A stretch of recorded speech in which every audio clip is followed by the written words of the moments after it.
In this episode of The Digital Keep, we're taking a ride through a medieval kingdom to explain modern cybersecurity. From forests filled with unseen threats to farmland on the edge of danger, through guarded walls and bustling markets, all the way to the castle's stone heart, where the keep protects the crown jewels. Along the way, we'll explore how defense in depth works, why layers matter, how endpoints and networks protect each other, and how deception and segmentation can stop an intruder long before they reach what matters. Stay with me. The journey into the Digital Keep starts now. This is the Digital Keep.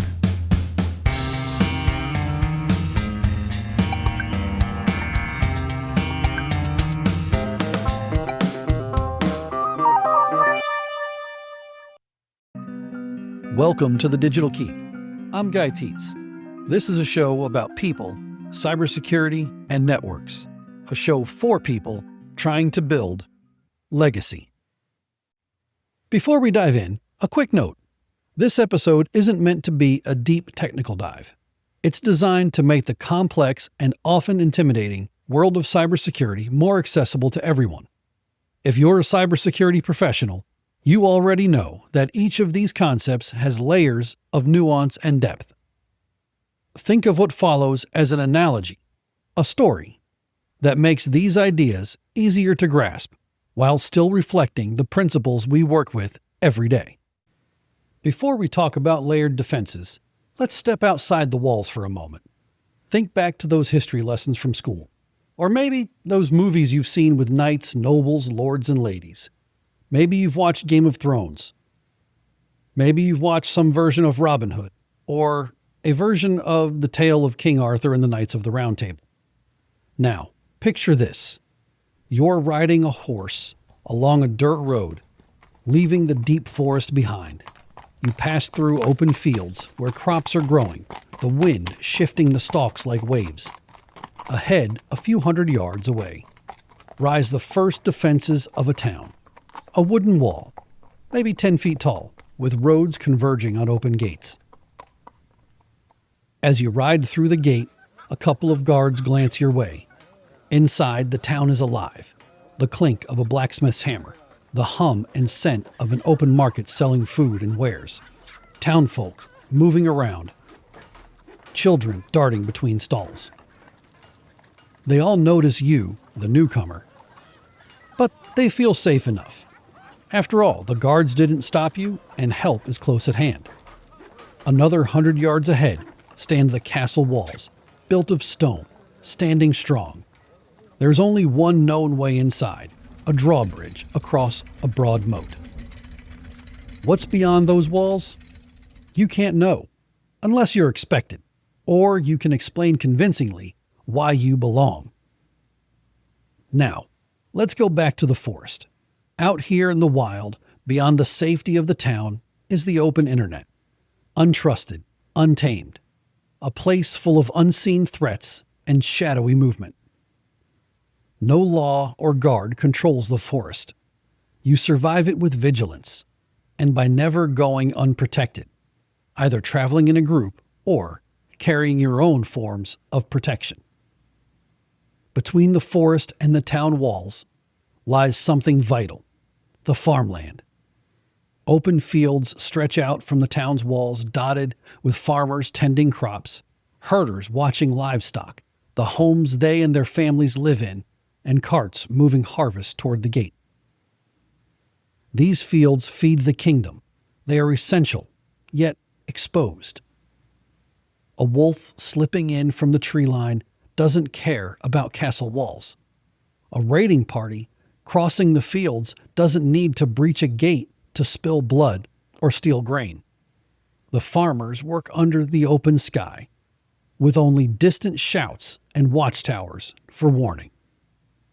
Yes, the guards on the walls are watching, ready to help, but their eyes are drawn inward, toward the gates, toward the streets, toward the castle they're sworn to defend. Out here beyond those walls, help is slower to arrive. Threats have room to move. And the lifeblood of the kingdom, the food, the trade routes, the supply chains, are always just a step away from danger. In our world, those farmlands are the connections and service providers feeding data into your network. ISPs, that's internet service providers, edge links, open infrastructure. There's some order here, but little defense. If attackers reach this far, they've already started shaping the battlefield. Just beyond the open fields, you finally reach the first true defenses for the town, for the castle within. Tall wooden palisades rise ahead, weathered but strong. The roads from every direction narrow here. Each funnels strangers through guarded openings, watched by alert sentries. These defenses don't stop everything, but they stop the curious. They slow the determined, and they force attackers to reveal themselves at selected choke points.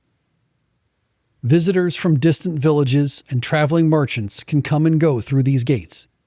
They wander the market square, trade goods, hear the blacksmith's hammer, and smell fresh bread from street vendors. But they never see the inner workings that make the town tick. The guarded chambers, the ledgers, the plans, the places only trusted insiders are allowed to go.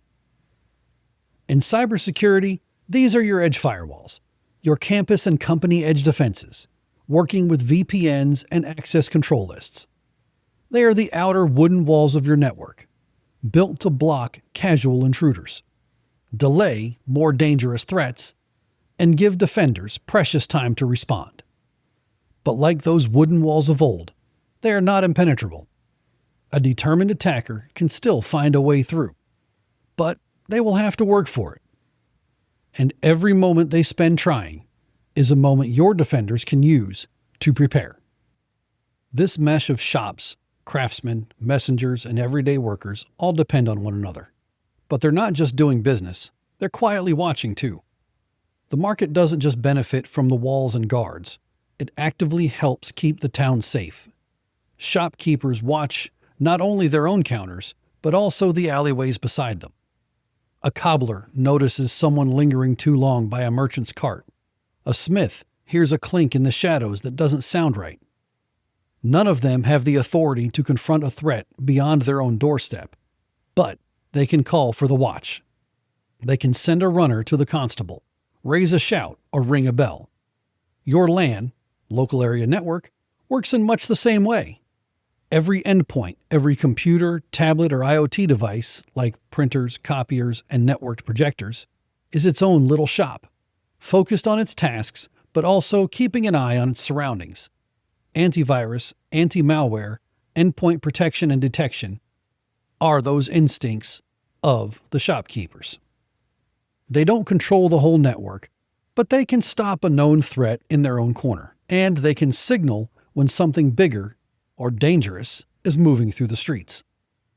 The network, in turn, watches over them. It provides routing to keep traffic flowing, segmentation to keep actions, both good and bad, secluded but not isolated unless necessary, and monitoring, always keeping watch over everything. It's a partnership.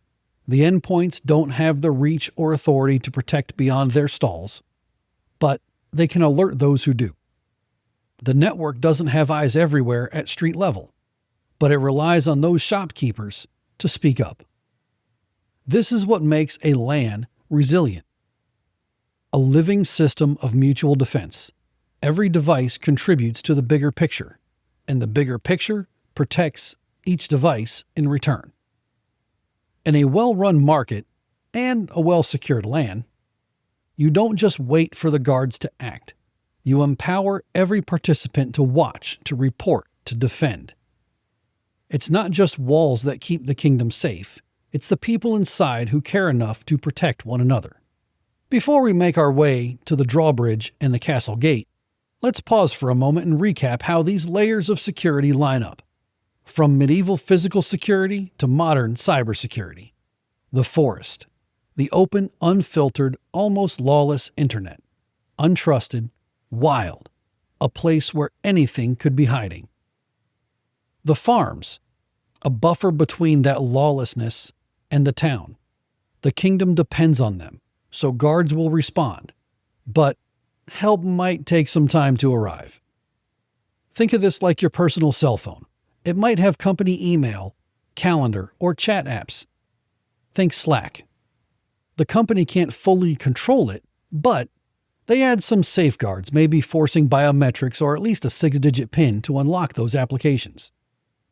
The first wooden walls, the edge defenses, these are your edge firewalls, VPNs and access control lists, stopping casual intruders, slowing determined ones, and forcing everything through guarded choke points. The market inside, the LAN itself. A living system where endpoints and network defenses protect each other. Computers, tablets, and IoT devices, all endpoints, everything from laptops to smart devices, keep watch with antivirus, anti-malware, and endpoint detection and protection. And when they raise the alarm, the network responds with routing, segmentation, firewall rules, and monitoring. In the same way, the flour seller or salted meats vendor might notice something suspicious in the crowd while the blacksmith stays deeply focused on forging the town's best horseshoes or finest armor. Each layer adds another chance to stop and attack. Another place to notice that something is wrong. Another line of defense before anything ever reaches the heart of the kingdom. Now, our travels take us through the market and the bustling business district, deeper toward the anchor of the town. The chatter of the market fades behind as the road narrows. Ahead looms the castle itself. Its stone walls rising high, banners shifting in the wind. We approach the drawbridge, heavy timbers creaking over a broad moat. On either side, guards stand ready, their armor polished to a mirror shine, weapons at their sides. Eyes scanning each person approaching. These are no casual sentries. Their presence alone warns that we're moving into a place where access is earned, not assumed. High above, along the castle's ramparts, more figures watch. Some are armed and vigilant. Others, dressed in fine cloaks and colorful dresses, jewels sparkling, stroll the walls with practiced ease, with no sense that danger exists in the world beyond the walls they walk above. In your network, this is the transition from the public spaces to the restricted zones. These guards are your authentication systems, your multi-factor checks, your gatekeepers. They verify credentials, challenge anything, and ensure that only those with the rights to enter can cross. When we hear terms like segmentation and least privilege, this is what's happening. The town and your network is separated into segments. The guards ensure that only approved people or purposes have the privilege to enter. And they even determine where those privileges allow access within each segment. It's not enough to simply walk up with confidence. You must be expected, or provide proof in the form of credentials, keys, and tokens that you belong. And if you can't, the bridge becomes a barrier, not a path. The guards, having verified you're not only expected but have an approved purpose, grant you entry to the castle. The drawbridge stretches out behind you as you step onto the stone. The air feels different here, cooler, quieter, purposeful. The open chaos of the market is gone, replaced by wide courtyards and guarded corridors.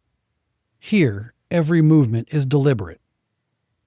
Armored guards patrol in pairs, their routes overlapping, their eyes never idle. Scribes and stewards hurry between chambers, each carrying ledgers and sealed scrolls. Messengers pause at checkpoints presenting tokens before being waved through. You notice how even inside these walls, access is divided? Some doors are open leading to storage rooms and barracks. Others are barred with iron, requiring a key, a seal, or a personal word from the captain. This is not just a castle, it's a network of trust and limitation. In cybersecurity, this is the core of your network, the sensitive systems and data that power the entire organization. The financial servers, the intellectual property or IP repositories, the administrative consoles that control everything else. They are heavily segmented and guarded by additional layers of access control. Role-based permissions dictate who can even see certain resources. Encryption shields data at rest. Multi-factor authentication stands at every critical doorway. Here, least privilege isn't just a guideline, it's the law. Think of a steward allowed to carry messages between council chambers but never permitted into the treasury, or a cook who can enter the kitchens but not the armory. Every role is defined, every access path deliberate. If an attacker reaches this far, the kingdom is bleeding.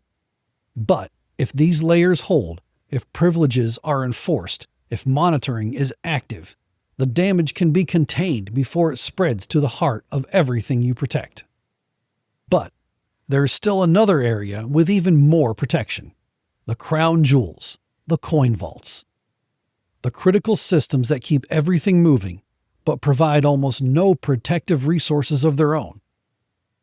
To reach these, one needs separate, elevated credentials managed by specially appointed officials, and any visitor would need to be escorted. This is the keep, deep within the castle. The digital keep, deep within the network. Deeper still we go, past the courtyards and stone corridors, until the walls themselves begin to thicken. Torchlight flickers against iron-bound doors and narrow passageways. Every step feels heavier. Every turn more closely watched. Here stands the keep, the fortress within the fortress. Massive gates, reinforced with steel hinges, wrapped in iron. Guards in heavier armor stand shoulder to shoulder, each one trained to challenge even the slightest irregularity. A visitor here is never alone. An escort walks with them, their very presence both permission and oversight. Inside these walls lie the crown jewels and coin vaults, gold and silver, sealed food stores to endure a siege, maps, plans, and secret agreements that shape the future of the entire kingdom. These are not places in the open. They are locked away in the deepest heart of the stronghold. In your network, this is the digital keep.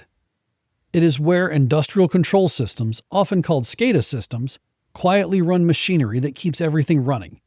That acronym stands for Supervisory Control and Data Acquisition. It's the technology used in factories, power plants, critical infrastructure, and even building management systems like large air conditioning and heating systems. All of them working to monitor and control physical equipment, valves, pumps, conveyors, breakers, anything that turns data into action in the real world. These systems are often isolated, often fragile, yet absolutely essential. It is where unpublished, in-progress designs and plans live. The intellectual property not yet ready for the world, but critical to the future, to survival, to growth. Access here is never casual.